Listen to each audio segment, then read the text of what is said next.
Hey there, it's Mike Langford. Welcome to another episode of the SoFin Podcast, part of the FinServe Marketing Podcast Network. This week on the show, I have Dov Marmor, the Chief Operating Officer of Railsbank North America with me, and we're going to be diving deep on embedded finance, specifically credit cards.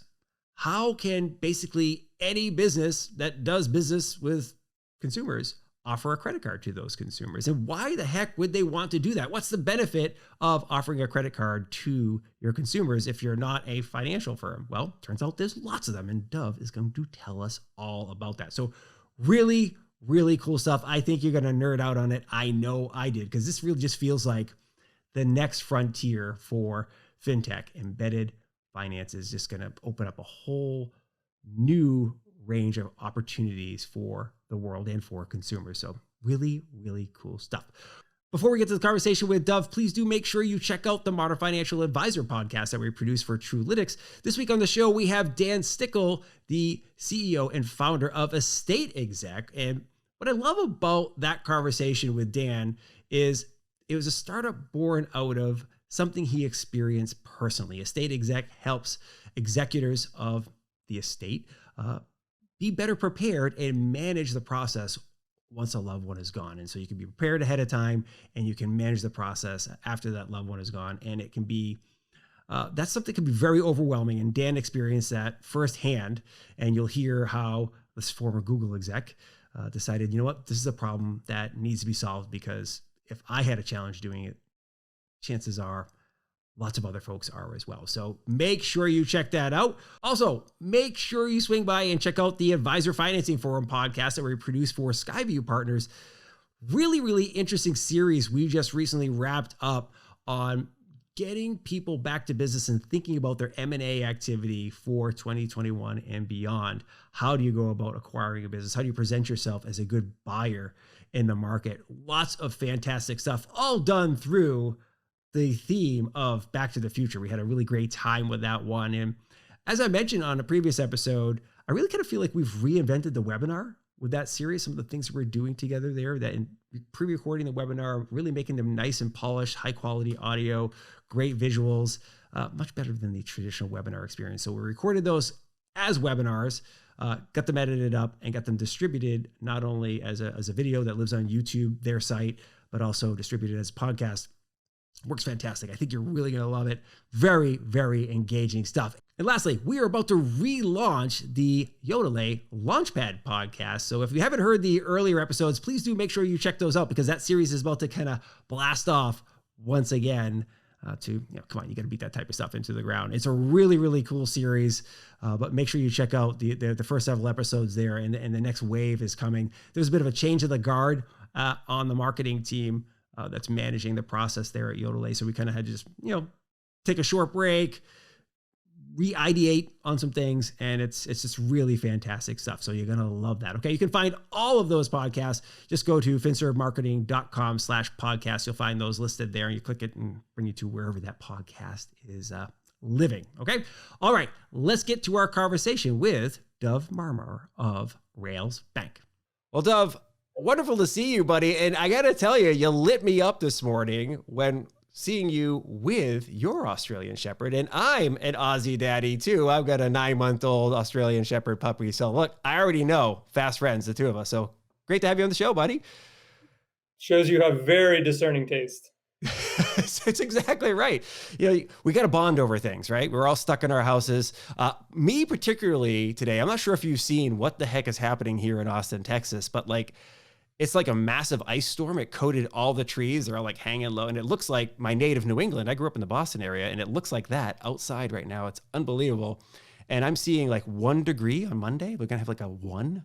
It's nasty. So I've never heard of that. I'm a Miami native and moved up to New York for a bunch of years, and now out to LA. So I'm definitely a bigger fan of the nice warm weather. I'm with you, brother. A friend of mine once said, you rarely hear about people dying in the heat, but you hear about people freezing to death all the time. So let's stay. And if you don't ski and you don't play hockey, snow is kind of overrated in my book. And I do neither of those things. So, but I tell you what, I'm rocking the winter beard, and it's coming in handy right now. There you go. And then come November, you get to turn it into a mustache. I've done Movember many times, and I've never done the full blown, just all by itself mustache. I've done the 1980s style. I've always done kind of like the pirate one with a mustache and then kind of like a little something on the chin or whatever. Yeah, the creepy stash. Actually, That's we it. had when I was at Green Dot, we had a guy come in for our head of sales interview with a Fu Manchu in That's November, awesome. and like the guy that was interviewing him was just like, he was about to meet like one of our C-level execs. He's like, "Did you really just show up with that?" He goes, "It's November." He's like, "I raised $2,000." He goes, "I'll pay you $2,000 to go shave it right now. You're about to go meet my boss." It's really funny. It's so true. A buddy of mine, Jeff, he's done the Fu Manchu and, we've all done the crazy stuff because for several years in a row, we were doing the Movember thing. And then we had these big Movember parties and so forth that we'd go to. And he grew the really creepy pencil stash one year. It was just like, dude, you can't go anywhere near a playground. Stay the heck away. Like, you're just terrible looking. It's awful. My God. Anyway, let's get to it. The little thin line, Oh, I like it. I couldn't do that. Mine is I got a tiny bit of patchiness here. I don't think I could pull that off. It's actually pretty full on the side, but since it's coming in really white, it's a nice doesn't show up. Doesn't show up. Yeah. There you go.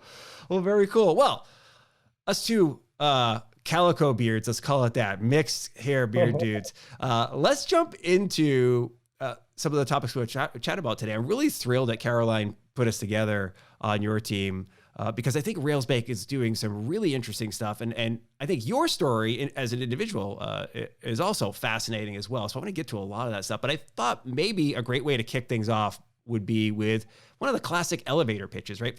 For those who are unfamiliar with Railsbank, and you're excused if you're unfamiliar with it because the company's only like 4 or 5 years old, right? It's not like it's been around for like decades and decades. So I wonder if you might be able to just give us a quick little elevator pitch for Railsbank. Sure.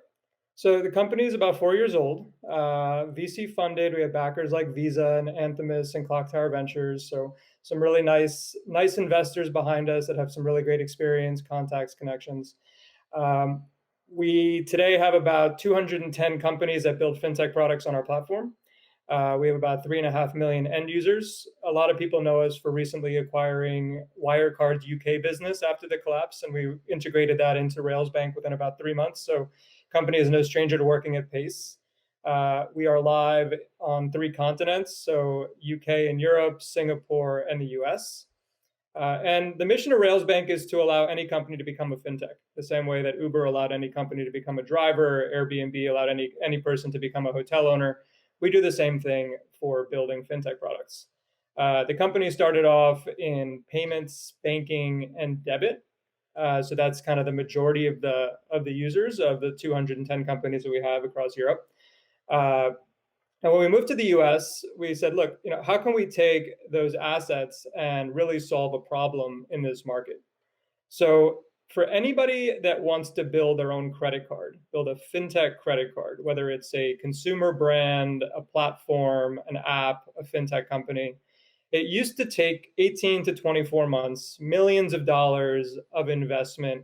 And the fixed costs of building a credit card were so high that it basically is on everybody's roadmap, but nobody pulls the trigger because it's actually so difficult to execute. So it's just like banking and debit, except you have this added component of capital markets and risk and credit lines and kind of all these other things that you have to do.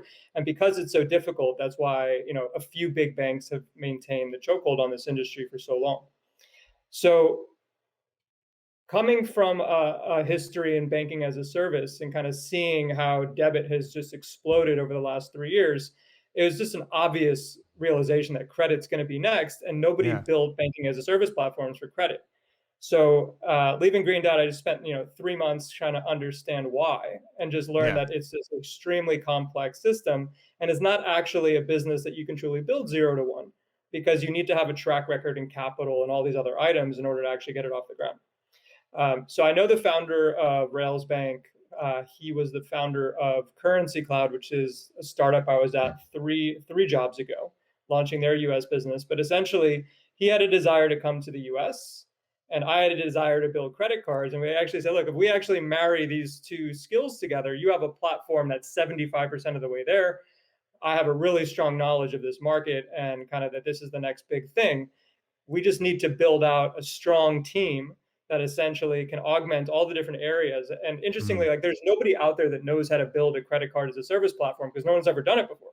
Yeah, What you need to have is you need to have an expert in cards and an expert in networks and an expert in banking and an expert in fraud and an expert in credit. And you sure. kind of bring all these entrepreneurs together that have built things from scratch in the past and put them together on a team with a central mission and a really strong set of assets and actually go ahead and build that. So that's what we've been doing for the last 6 months. And the elevator pitch of Railsbank in the US is if you want to design a credit card, we're absolutely the fastest route to market. We've taken care of all the complexity, including the full tech stack, the bank sponsorship, the credit line, the operations. So everything you would need to consider to build a credit card that normally takes 18 to 24 months. We built it once. We built an expert team to operate it. And for any company that sees that as part of their product vision, there's absolutely no better way of getting to market than doing it through us. That's really fascinating. And I'm going to want to dive in on that credit card notion here in a couple of minutes. But first, I want to one observation is the fact that the company is only 4 years old and yet is effectively global, right? You're on multiple continents, as you're mentioning, and has achieved such scale is really a testament to the time we're in. Like, yes, obviously venture backed by very big players, that doesn't hurt.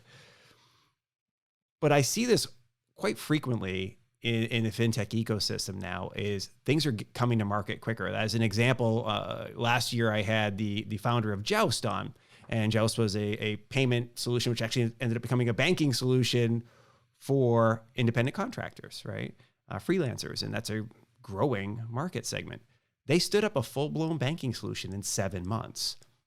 The notion that that could have happened a decade ago, it just would have been ridiculous. It just wouldn't have happened. And here we are, companies are growing faster and able to scale quicker. Part of it has to do with the regulatory environment is embracing it a little bit more and understanding that fintech solutions are not super duper scary. But I think another thing is the tech, right? As you were talking about, the tech stacks are a lot easier. People have built the piping, built the rails, right? Railsbank.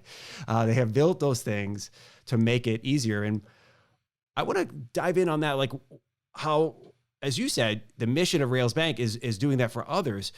You and I had a conversation in prep where we spent a lot of time talking about embedded finance.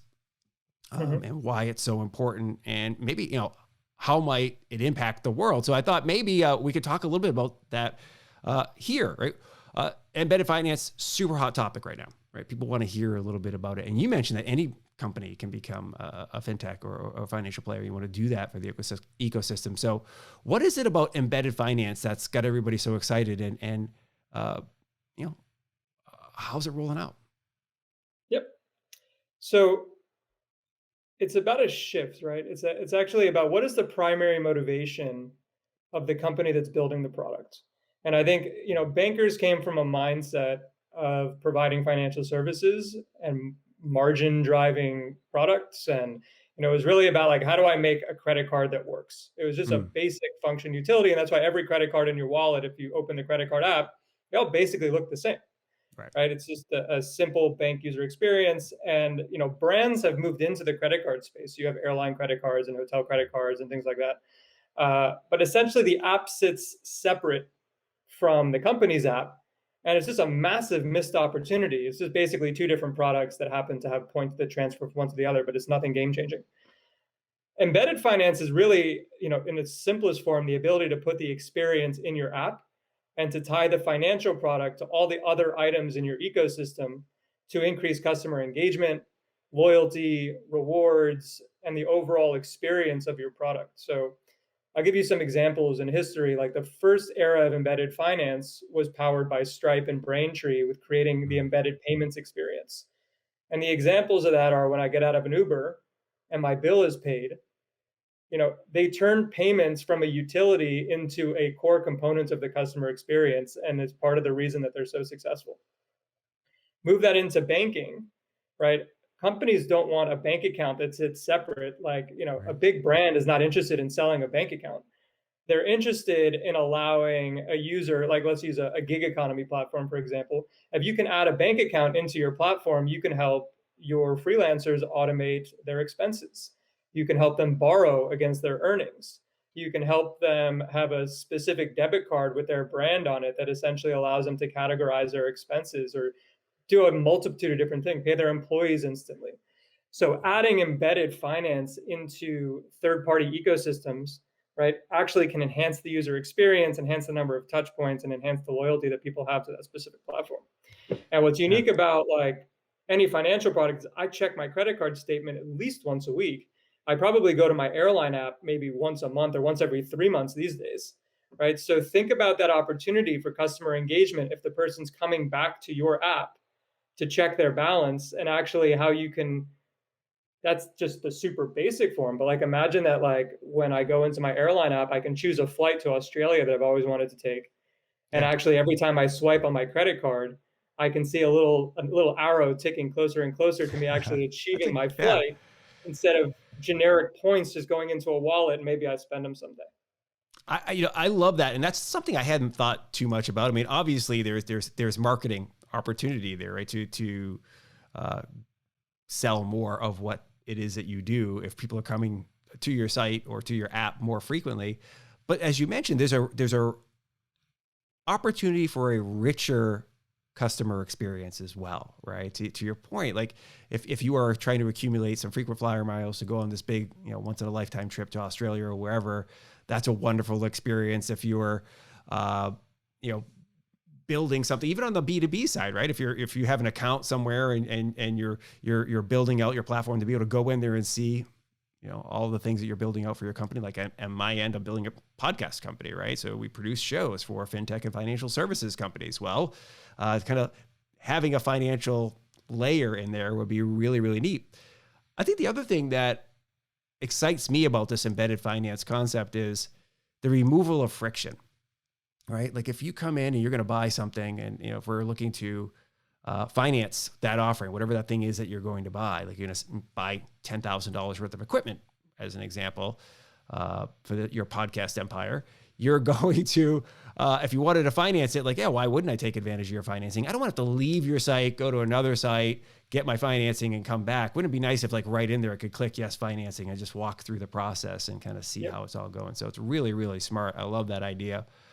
While we're on that note, and you teed this up earlier, talking about everyone who has a debit card wants to offer a credit card, you mentioned. And I thought that was really interesting to me because I hadn't thought much about that. And I don't think about, frankly, don't think about too much about the credit cards I have. I mean, I've got the Chase card, we've got a Bank of America card and the wallet. And then, that's pretty much it. That's what I use for credit cards when it comes to that type of stuff. But talk me a little bit through the landscape for debit card offerings and how prevalent is it, right? So because it's beyond like what I know, like I don't think about it too much, but how many companies are out there offering debit cards in the marketplace?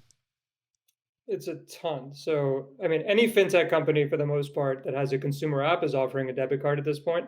Yeah. So Stash, Wealthfront, Acorns, Betterment, just name any fintech, they have a debit card, right? Yeah. And that was the prevalence of the BaaS revolution, which is companies like Green Dot and Camber and Synapse FI and all these other ones that just kind of came to market and said, if you want to build banking, sign one contract, one set of APIs. We've simplified the whole thing and just go off and go to market, right? So it's like a good analogy is the food industry. So if you've ever heard of a co-packer, right? And there's an episode of The Prophet that I really love. So basically, The Prophet goes into a cookie business that's struggling. And she has $500,000 a year in sales, and she went out and built a $2 million cookie baking facility. And she did it based on these, grandiose assumptions of what the sales were going to be. But essentially, she was so saddled with debt for actually funding the infrastructure that wasn't her core competency. She was just a good cookie baker and a good marketer. But all of a sudden, the numbers of the whole thing just didn't work. They were upside down. And he immediately introduces this thing of you should be using a co-packer. A co-packer essentially is a baking infrastructure professional company that buys the ovens, and they hire the regulatory experts that understand food labeling and testing and all these other things. So if you have a good cookie recipe, you go to a co-packer, and essentially like it might cost you more per unit if you had 1 million packages of cookies already sold. But if you kind of take in the infrastructure component and basically say, I don't have to make that upfront investment, I can make the investment over time. And this co-packer is really smart in all the regulatory and manufacturing at scale aspects. The co-packer, they brought her to immediately found that their food was mislabeled and would have had to get pulled off of thousands of Target shelves had they not actually caught that mistake. So banking as a service is essentially the co-packer of the financial services industry. It just took a little longer to create because it's regulated and because it's technology and because there's all these other aspects to it. But for any company that wants to launch a debit card, essentially they're 90% of the way down the path. They just have to build the recipe and the UX and the distribution strategy. But all that kind of boring stuff that happens behind the scene, that's also really important because you need access to your money. There's a company that's really big that kind of does all those different components and make sure it's safe for consumers.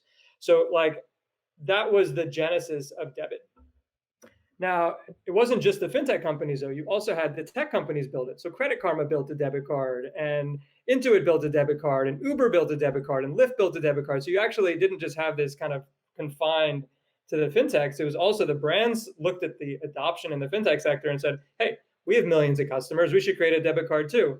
And we could connect it to our entire ecosystem and make it a really amazing experience that we learned. So that was like the area of debit cards that has absolutely exploded over the last 3 years. I think like Chime is now like on a top 10 consumer bank list. Yeah. But then you kind of have this item of like, so for a large majority of the population, they're already used to their primary spend mechanism being a credit card. So even if you gave me the best debit card in the world, chances are I'm still going to spend on my credit card because I want the points, or I'm just psychologically attuned to you spend on a credit card, you take money out on an ATM with a debit card.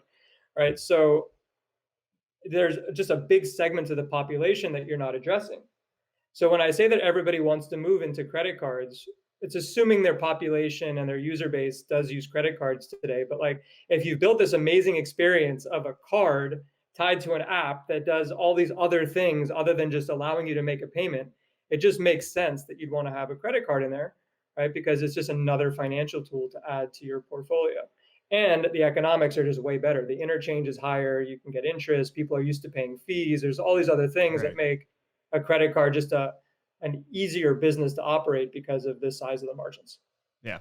Well, I think it's also, it brings out, to your point, the margins are really big, and that's becoming really important in the financial space in general, because there's been margin compression on a lot of products, right? There's been, fee shrinkage with more transparency about the fees you're paying. You're seeing some of the areas where they used to be able to earn pretty good fees are shrinking, right? So banking fees and so forth are starting to come down.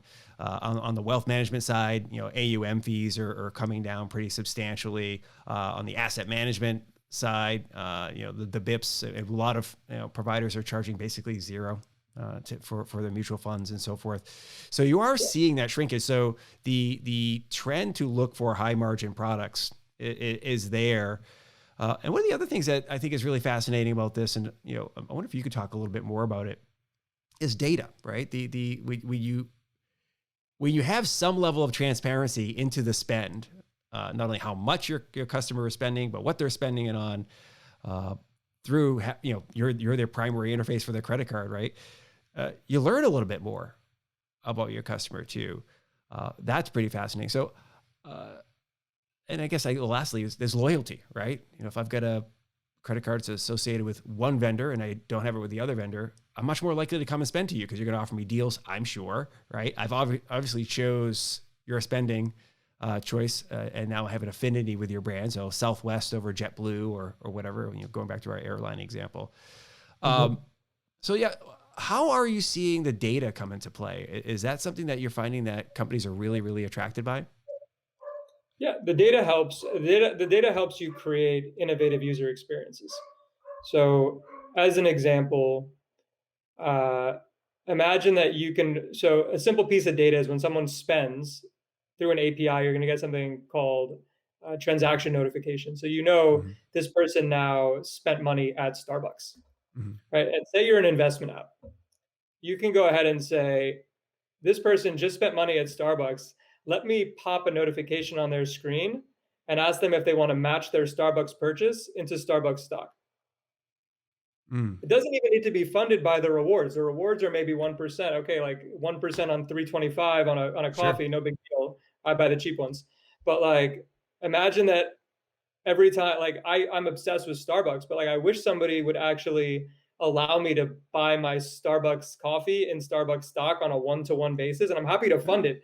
You just have to develop like the behavior, right? And I Yeah. think that's that when I talk about, experiences powered by data, I think that's the more compelling thing to me is that Yeah. like let's say I'm a huge Lululemon fan and like I really want to get this sweatshirt that's 150 bucks. I just think that's too much to spend. But imagine that like every time I swipe this credit card, I'm one step closer to getting my sweatshirt for free. Yeah. Right? And by the way, I'm going to go back to that app to check how close I'm doing, and I'm probably going to buy a pair of socks, and I'm probably going to buy a backpack, and I'm probably going to do all these other things. So, like to me, the data is actually much more about the engagement than the ability to like monetize the financial product itself. And Right. that's where I think it becomes very very cool, because like even if one of these brands becomes a really large credit card company and they get a bunch of interchange, at the end of the day, they don't really care about the interchange or they don't care about the like even if they're making $40 million, it doesn't move the needle. Like they're in the clothing business, like that's what they do, right? But like credit card allows to create this cyclical engagement experience that ties into their primary business, and that's hard for a bank to compete with, right? Yeah. Because they can't do that. Yeah. And it is one of the things that I don't think is talked about enough in business, right? Because so much of modern business, I mean, going back 30, 40 years is all about customer acquisition, right? You see a lot of advertising, all about getting new people in the door and so forth. But there's so much value in finding a way to keep your existing customers because brand loyalty is there. So you and me, we're like soulmates when it comes to Starbucks love, right? Like I just absolutely, and my family, my wife and now my teenage son, huge Starbucks fans. I've got an espresso machine in the kitchen. That's actually the Starbucks one. It's like 20 years old now. Things still going. And I brew my own.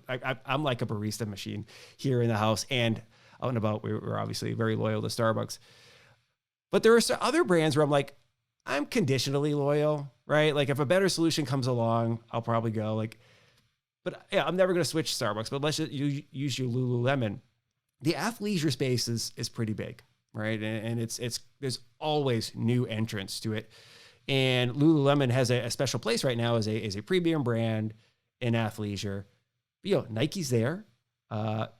Even brands like Asics, a running brand, has got some pretty comfortable. I've got several, right? Some of my running stuff is just I like it. I just wear it around the house, and I think it looks pretty cool, and I'll wear it when I go out. So customer loyalty in that space is way more important than I think people realize, right? So having a financial product that keeps me loyal, that allows me to kind of earn towards or to even unlock special deals. Like, hey, listen, this product is only available to our customers.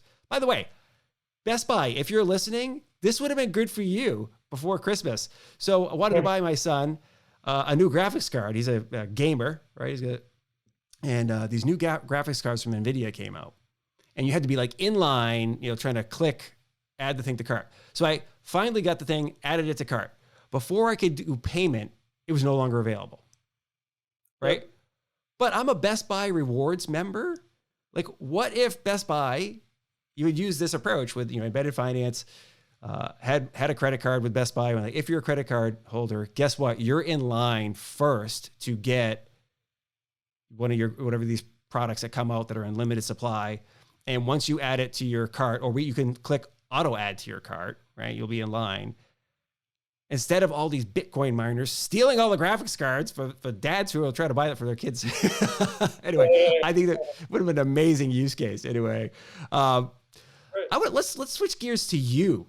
By the way, you've got a fascinating journey, I think. I always joke about when you look at somebody's IMDb, it's kind of looking, at their LinkedIn, it's kind of like IMDb, right? Like, oh, what movies has this dude been in, right? What shows do I recognize him from?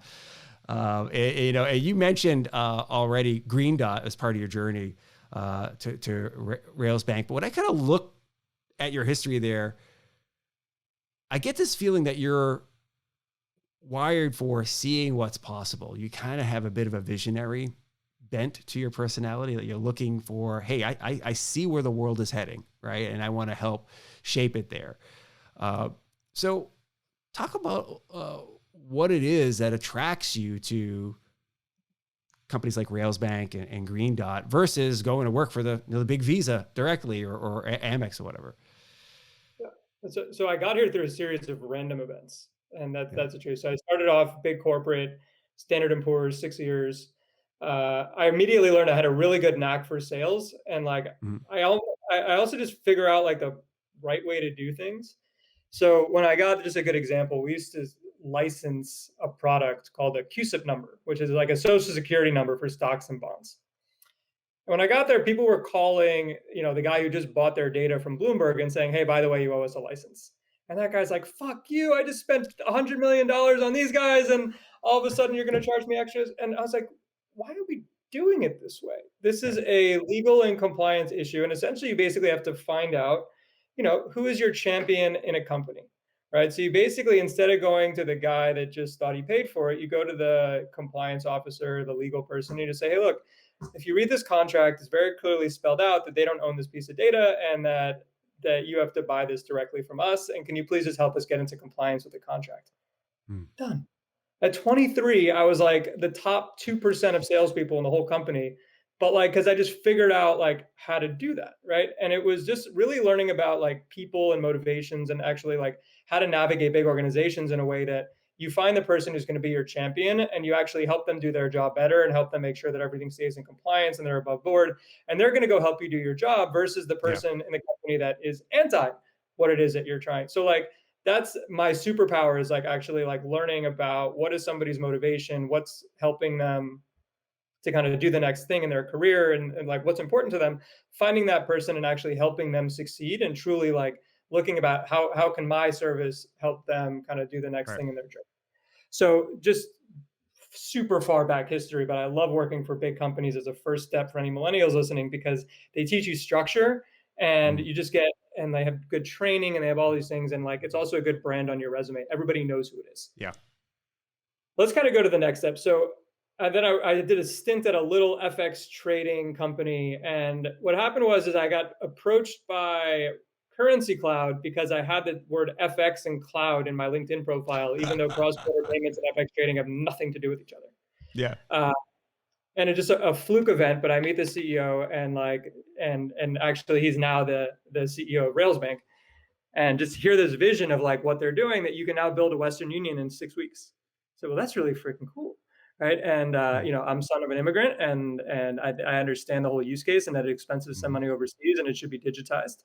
So kind of spent this whole experience of like first employee in the US, had to go figure out the regulatory structure, had to go find our banking partners, had to go find our first customers. And, to me, it was really interesting about getting this upstream, and we got it into a few publicly traded banks as their new trading system and payment system.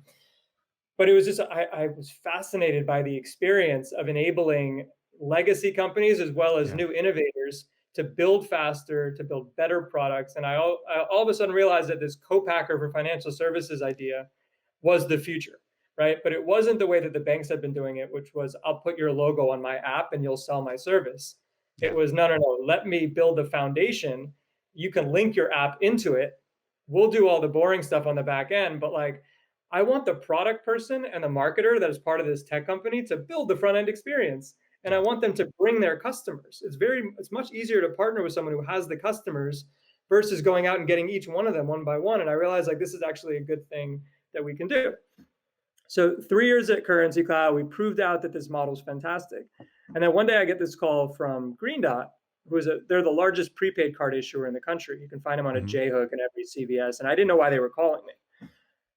We open up this conversation, and basically like, well, we have our own bank, and we issue 100 million cards a year already. And we have customer service centers, and we have all these things. And we have Uber as our first client. And we think there's a business here. We think we can take this infrastructure and we can actually build the next generation of financial products with tech companies, but we want to do it in banking and debit instead of in payments. So after going through this experience of looking for a bank and the right skill set to power what we wanted to build, it didn't exist. And I was like, oh my God, you have all this and nobody knows about it. Mm. fantastic. Like, and so I moved to LA to kind of help build that business. And we built programs for Uber and Intuit and Walmart and Stash and Wealthfront, just all these amazing brands. And we just got to learn was like, they would think up things that I would never think up in a million years. Right. Mm. And you actually get to build a portfolio of the most incredible products on earth. I focus on what I was good at was how do I enable you to build faster and how do I kind of create the infrastructure that kind of scales up as you want to do it, right? And they would come up with all these, but we were true partners in the whole thing. We would figure out go to market together. We would figure out feature roadmaps together. And like to me, Yeah. that was all really, really exciting. And then the next random event is basically, Railsbank raises big round from Visa. CEO is just like, hey, well, we should get back in touch. And then we said, well, listen, I think credit card is next. And we just got, the whole conversation starts. And it's like, oh my God, we should build credit card and bring that to the US. So that's the series of random events that actually ends up getting us to this point. I ask this question. I don't ask that question for everybody who comes on the show, but I always think it is kind of fascinating because there is this little connective tissue, right? That you see along the way. And when you're in an innovative space that some folks aren't aware is as innovative as it is, right? You don't think about credit cards or debit cards, right? Or overseas payments, as you said, as super innovative, but it's moving quicker than people think, right? And the scale thing, when you mentioned about the, having 100 million cards or something like that on J-hooks or something, it sounds ridiculous. Like, people, I mean, I'm in a, very affluent community. I don't pay much attention when I walk past the prepaid card stuff. Occasionally I'll buy them for a gift, right? Like my son or daughter will have a birthday party they're going to for a friend and a GameStop gift card or something like that, right? But I don't think much about prepaid cards, right? I just don't, but it's a monster business and definitely one that has some opportunity in it. Let's talk about the obstacles that you face because as you mentioned, and I agree with you, a lot of folks should get their start or work sometime in Big Co, right? I came up through State Street and Fidelity, so I know what it's like to work at those very large behemoth companies. And you're right, you just learn so much about, there's a reason why these companies are big, right? They've built the machine, right? And you can learn a lot from being a part of the machine. But one of the challenges for those folks is they'll almost never experience some of the challenges that those of us who are in kind of cutting edge, innovative spaces will face, right? They when the printer needs toner, it's there. It's in the supply closet. It's a little basic, right? They're in very well established markets. Getting in the door when you're selling, when you're at S&P, relatively easy to get in the door because you're the big brand behind you. But if you're at a relatively new company, not as easy to knock down the door. So maybe talk about some of the obstacles you've had to overcome, not only as an individual, but maybe already in your early days here at Railsbank. Yeah. So one is it gets easier and easier the longer you've been in a certain space. And that's actually the value of relationships and making sure that you're always a good partner and that you're giving more than you're receiving at all times. And it always comes back in spades. But I think the relationships I've built, fintech's a small industry and, helping others and asking and giving without asking in return and always providing thought leadership on platforms like LinkedIn, all that I think really kind of pays itself back in spades. So that's kind of one thing that I've learned is just, it's all about your network and it really does make a huge difference as you get further and further into your career. The other kind of interesting thing, just random learnings, right? We bought the European assets of Wirecard after the collapse. And it was one of the best investment decisions we ever made. One, because we got to rescue, lots of employees and companies that needed someplace to go. But two, everybody heard about Wirecard and by default, everybody heard about Railsbank.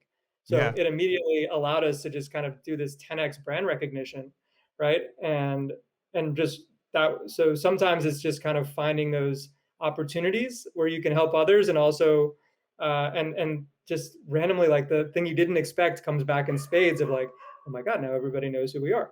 Yeah. Right. And then, the next piece is, Railsbank wasn't super known in the US. So it was really about hiring an executive team that have their own networks and their own rights. Right. And people who are part of different areas of the ecosystem and actually helping them to build up their social presence and their executive profiles and their Yeah. networks, right? And we actually now have learned to produce our own content, right? We do video, we do podcasts, we do written content, and all with an eye towards, guys, we don't sell anything.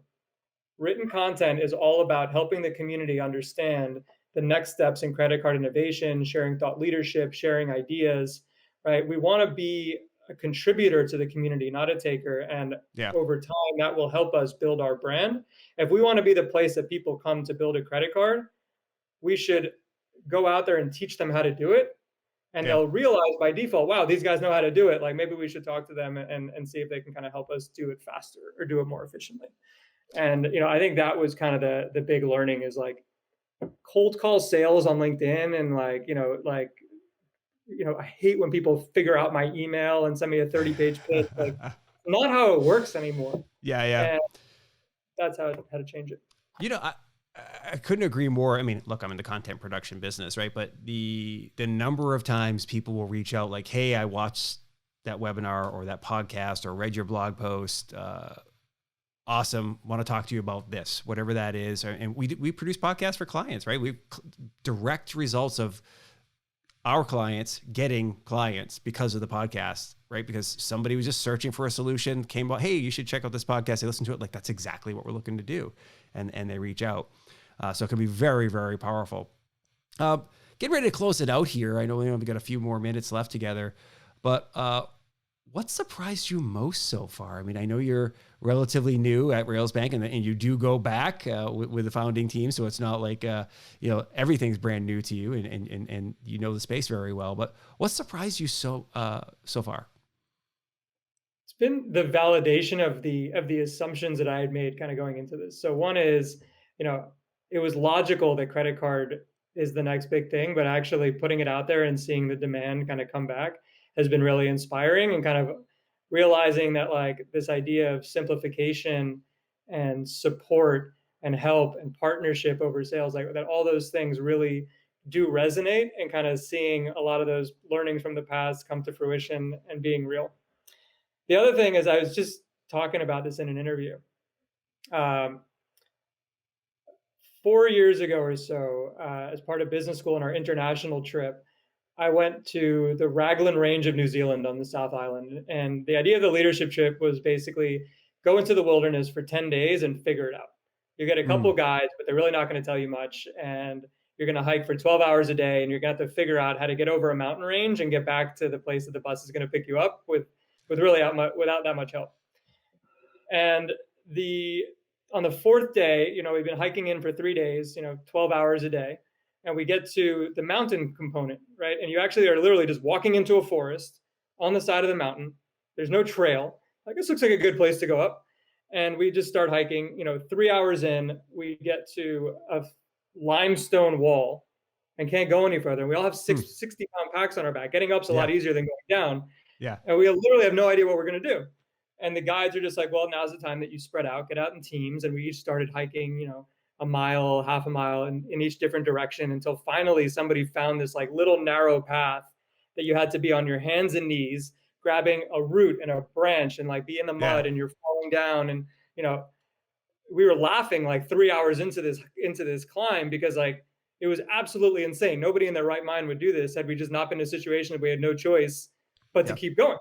Right. And when we got out of the whole thing, we get into this insane canyon, and there must have been 12 different waterfalls that were flowing in from every different direction. And there are no roads to get here. Like, nobody gets to see it unless you're absolutely nuts enough to go into the forest, to start hiking. You don't know where the trail is. You don't know what the next step is, but you know that like you're with the right team and you trust each other enough, and we have enough experience. Like, we had the map reader, but we were going to be able to figure this out.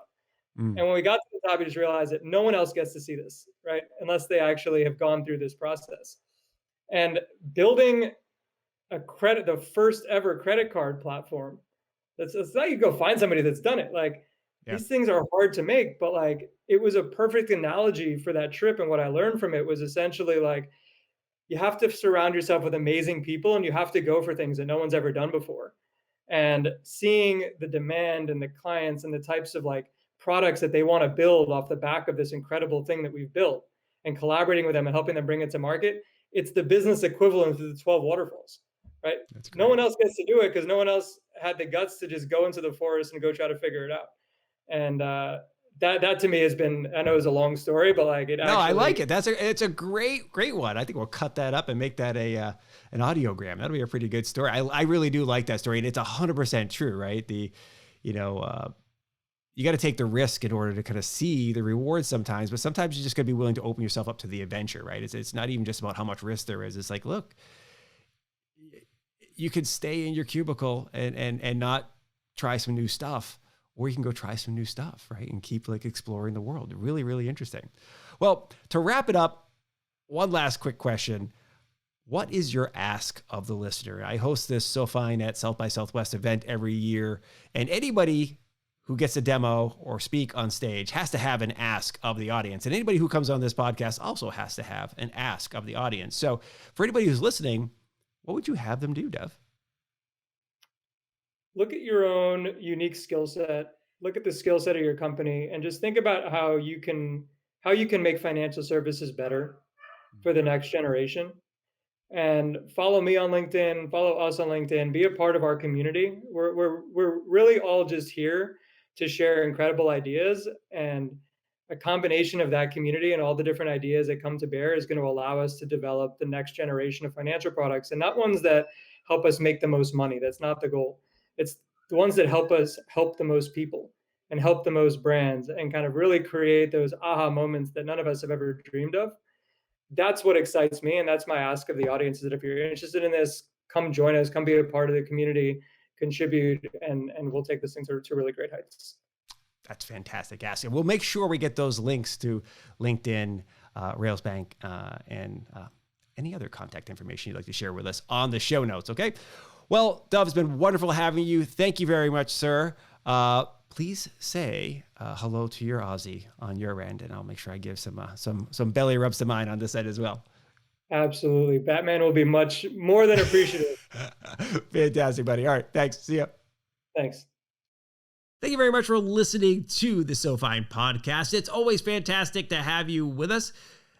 If you haven't done so already, please do make sure you subscribe to the podcast on your favorite podcast platform, whether that's Apple Podcasts, Spotify, Stitcher, the YouTubes, wherever you'd like to get your podcast jam on. Chances are that's where you'll find this show. And if for some reason you don't find the show there, let me know and we'll make sure we get you hooked up, and we'll distribute to that feed as well. Because it, by the way, doesn't cost any extra money to distribute a podcast to all the other places. So we hit the biggies first, of course.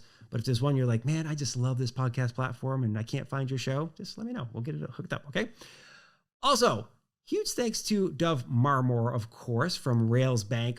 Fantastic having him on the show. And you know, I can't say this about every single guest. I love all the guests, of course. I love all my guests equally. But occasionally you really hit it off with somebody. You're like, I just like this dude. I really enjoyed talking to Dov. I have a feeling I'll be chatting with him many more times in the future. So awesome stuff. Maybe it's the fact that we both have Australian Shepherds that just kind of, seal the deal. That and the cool old guy beards for the winter, Anyway, fantastic having Dov on the show. Please do make sure you swing by Railsbank and check out what they got going on. You can also connect with Dov on LinkedIn. He's pretty active there, as well as other social channels. I'm sure he'd love to hear from you, okay?